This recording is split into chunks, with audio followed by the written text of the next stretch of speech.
Hello guys, എന്തൊക്കെയുണ്ട് വിശേഷം? എല്ലാവരും സുഖമായിട്ടിരിക്കുകയല്ലേ? ഞാനിവിടെ സുഖമായിട്ടിരിക്കുന്നു. ഇത് കണ്ടോ, അടിപൊളി ഒരു പായസമാണ് കേട്ടോ.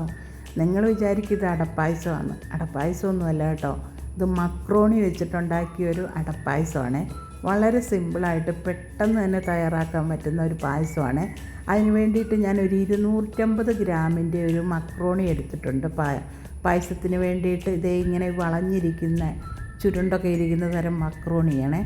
അത് നമുക്ക് അത്രയൊന്നും വേണ്ട, ഇതിൻ്റെ പകുതി മതി കേട്ടോ.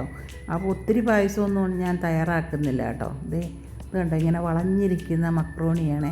ഇതിന് പാസ്ത എന്നൊക്കെ പറയും. ഇത് പിള്ളേർക്കൊക്കെ ഭയങ്കര ഇഷ്ടമാണ് കേട്ടോ, പാസ്ത ഉണ്ടാക്കി കഴിക്കാനൊക്കെ. അപ്പം ഇത് വെച്ചിട്ടാണ് ഞാൻ പായസം ഉണ്ടാക്കുന്നത് കേട്ടോ.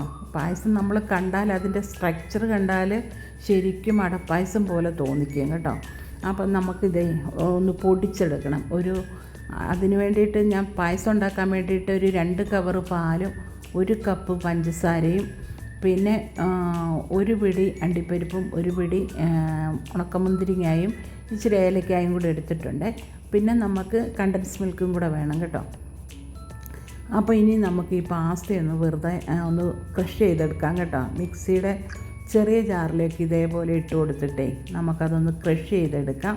അപ്പോൾ പെട്ടെന്ന് തന്നെ ഒന്ന് രണ്ട് കറക്കിയാൽ തന്നെ അത് ഇതേപോലെ ക്രഷ് ചെയ്ത് വരും കേട്ടോ. അപ്പോൾ ഇതേപോലെ ക്രഷ് ചെയ്തിട്ടുണ്ട്. അപ്പോൾ ഇനി നമുക്ക് പായസം എങ്ങനെ തയ്യാറാക്കുന്നതെന്ന് നോക്കാം. എല്ലാവർക്കും പായസമൊക്കെ വളരെ ഇഷ്ടമായിരിക്കും. പക്ഷേങ്കിൽ അടപ്പായസം ഉണ്ടാക്കാൻ ഭയങ്കര ബുദ്ധിമുട്ടല്ലേ? ചിലർക്ക് എളുപ്പമായിരിക്കും, എന്നാലും അടപ്പായസത്തിന് തേങ്ങ പിഴിഞ്ഞ് ഒത്തിരി പ്രൊസീജിയറല്ലേ.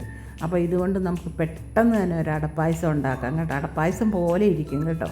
അപ്പോൾ ഒരു കടായി അടുപ്പത്ത് വെച്ചു. അതിലേക്കൊരു 4 ടേബിൾ സ്പൂൺ പഞ്ചസാര ഇട്ട് കൊടുത്തതിന് ശേഷം നമുക്കത് മെൽറ്റാക്കി എടുക്കാം കേട്ടോ. പഞ്ചസാര നന്നായിട്ടൊന്ന് കാരമൽ ചെയ്തെടുക്കണം കേട്ടോ. അപ്പം പഞ്ചസാരയൊന്ന് മെൽറ്റായി വന്നപ്പോൾ ഞാനതിൽ ഒന്ന് ഇളക്കി കൊടുത്തു കേട്ടോ. ഇതേപോലെ സ്പാച്ചുലയിലൊക്കെ പിടിച്ചിട്ടുണ്ട്, എന്നാലും കുഴപ്പമില്ല. ഞാനൊന്ന് നന്നായിട്ട് ഇളക്കി കൊടുത്ത് അതൊന്ന് നന്നായിട്ടൊന്ന് കളറ് മാറി വരണം കേട്ടോ.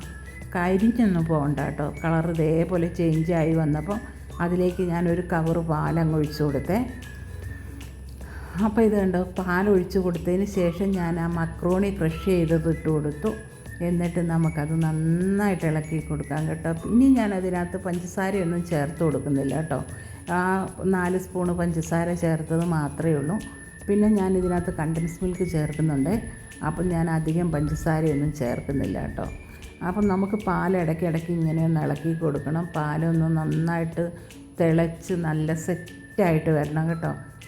പാല് തിളയ്ക്കുന്ന സമയം തന്നെ അതിനകത്ത് കിടക്കുന്ന മക്രോണി അങ്ങ് വെന്തോളും കേട്ടോ. വെന്ത് നല്ലൊരു സെറ്റായിട്ട് വരും കേട്ടോ. കുറുകിയൊക്കെ വരും കേട്ടോ. എനിക്ക് തോന്നുന്നു കുറച്ചും കൂടെ മക്രോണിയും കൂടെ പൊടിച്ചിടായിരുന്നു എന്ന് തോന്നി. എന്നാലും കുഴപ്പമില്ല, തിളച്ചൊക്കെ വന്നപ്പോൾ നല്ല സെറ്റായിട്ട് വന്നിട്ടുണ്ടായിരുന്നു കേട്ടോ. അപ്പോൾ ഇതേ നല്ല രീതിയിൽ സെറ്റായിട്ട് വന്നിട്ടുണ്ട്. പാലൊക്കെ ഒന്ന് ചെറുതായിട്ടൊക്കെ ഒന്ന് പറ്റി വരുന്നുണ്ട് കേട്ടോ. ഈ സമയം ഞാൻ ഇതിനകത്തേക്ക് ഏലക്ക പൊടിച്ചത് ചേർത്ത് കൊടുക്കുകയാണ്. ഒരു 1.5 ടേബിൾ സ്പൂൺ ഏലക്കാപ്പൊടി ചേർത്ത് കൊടുക്കുന്നുണ്ട്. എന്നിട്ട് ഏലക്കാപ്പൊടിയും ചേർത്ത് കൊടുത്തതിന് ശേഷം നല്ല രീതിയിലൊന്ന് ഇളക്കണം കേട്ടോ. ഇളക്കി എല്ലാം ഒന്ന് സെറ്റായിട്ട് വരണം കേട്ടോ. അപ്പം പായസം ഞങ്ങൾ ചിലപ്പോഴൊക്കെ ഇവിടെ തയ്യാറാക്കാറുണ്ട്. ഇടയ്ക്കൊക്കെ ഇച്ചിരി മധുരം കഴിക്കണം തോന്നുമ്പോഴൊക്കെ പായസമൊക്കെ ഉണ്ടാക്കി കഴിക്കാറുണ്ട്. അപ്പോൾ ഇതിലേക്ക് ഞാനൊരു 2 ടേബിൾ സ്പൂൺ കണ്ടൻസ് മിൽക്കും കൂടെ ചേർക്കുന്നുണ്ട്. കണ്ടൻസ് മിൽക്ക് ചേർത്ത് കൊടുക്കുമ്പോൾ പായസത്തിൻ്റെ ലെവലേ മാറും കേട്ടോ. നല്ലൊരു ടേസ്റ്റല്ലേ? അതേപോലത്തെ ടേസ്റ്റാണ്. നല്ല അടിപൊളി ടേസ്റ്റായിട്ടുള്ളൊരു പായസമാണിത്. അപ്പോൾ ഇത് കണ്ടോ, എല്ലാം ഒന്ന് കുറുകി സെറ്റായിട്ടൊക്കെ വന്നിട്ടുണ്ട്. ഇനി ഇച്ചിരി നേരം കൂടി ഇരിക്കുമ്പോൾ എന്തായാലും പായസം ഒന്ന് കുറുകുമല്ലോ. അപ്പോൾ ഇത്രയേ ഉള്ളൂ, അടിപൊളി പായസമാണ് കേട്ടോ. ഞാൻ കുറച്ചും കൂടെ ഒന്ന് തിളച്ചൊക്കെ വന്നപ്പോൾ എല്ലാം ഒന്ന് കുറുകിയൊക്കെ വന്നപ്പോൾ പായസത്തിൻ്റെ സ്റ്റൗ അങ്ങ് ഓഫായി കേട്ടോ. ഓഫാക്കിയേ. എന്നിട്ട് ഞാനൊരു വേറൊരു ബൗളിലേക്ക് മാറ്റി കൊടുത്തു കേട്ടോ. കണ്ട സൂപ്പർ ടേസ്റ്റായിട്ടുള്ള പായസമല്ലേ?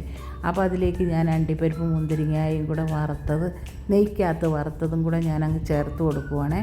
അതേപോലെ നല്ല അടിപൊളി പായസമാണ് കേട്ടോ. കാണാനും നല്ല സൂപ്പറാണ്, കഴിക്കാനും അതേപോലത്തെ ടേസ്റ്റായിരുന്നു കേട്ടോ. എനിക്ക് ഒത്തിരി ഇഷ്ടപ്പെട്ടായിരുന്നു പായസമേ. അപ്പോൾ നിങ്ങൾക്കും ഇതേപോലെ പെട്ടെന്ന് ഇച്ചിരി മധുരം കഴിക്കണമെന്നൊക്കെ തോന്നിയാൽ ഇതേപോലെ പായസം തയ്യാറാക്കി എടുക്കാം കേട്ടോ. അപ്പോൾ ഇത് കണ്ടോ, ഇളക്കുമ്പം കണ്ടോ നല്ല അടിപൊളിയല്ലേ? കാണാനും നല്ല അടിപൊളി പായസമാണ്. നിങ്ങൾക്ക് എല്ലാവർക്കും തന്നെ ഇഷ്ടപ്പെടും. അപ്പം ഇത്രയേ ഉള്ളൂ, അടിപൊളി മക്രോണി പായസം ഇവിടെ റെഡി ആയിട്ടുണ്ട്. വീഡിയോ കണ്ട് ഇഷ്ടപ്പെടുവാണെങ്കിൽ നിങ്ങൾ ലൈക്ക് ചെയ്യാനും കമൻറ്റ് ചെയ്യാനും സബ്സ്ക്രൈബ് ചെയ്യാനൊന്നും മറക്കണ്ട. നിങ്ങൾ ഇതേപോലെ ചെയ്ത് നോക്കുക. ഞാൻ ഉണ്ടാക്കുന്നതായ ഒരു രീതിയാണ് നിങ്ങളെ കാണിച്ച് നിങ്ങൾക്ക് ഇഷ്ടപ്പെടുമെന്ന് വിചാരിക്കുന്നു. അപ്പോൾ അടുത്ത നല്ല നല്ല വീഡിയോ ആയിട്ട് ഞാൻ വരും. അപ്പം കുറേ കാലമായിട്ട് വീഡിയോ ഒന്നും അങ്ങനെ ഇടാറില്ലായിരുന്നു. അപ്പോൾ ഇത്രയേ ഉള്ളൂ. എല്ലാവരും ലൈക്ക് ചെയ്യുക. Thank you.